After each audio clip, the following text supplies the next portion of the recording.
জানে না দুনিয়ার সচ্ছলতা কারো শুভ লক্ষণের দলিল নয়, কেননা আখিরাতের সাফল্য নির্ভর করে নেক আমলের উপর।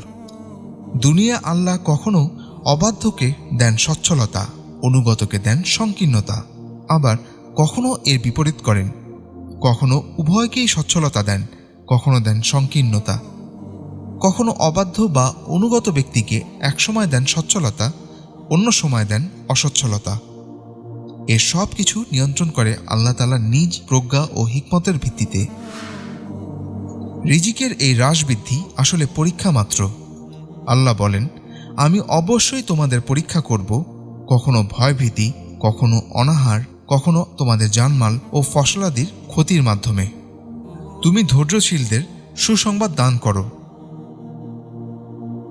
স্বভাবগতভাবে মানুষের মধ্যে তাড়াহুড়া করার প্রবণতা আছে। সে দ্রুত সব কিছু পেতে চায়।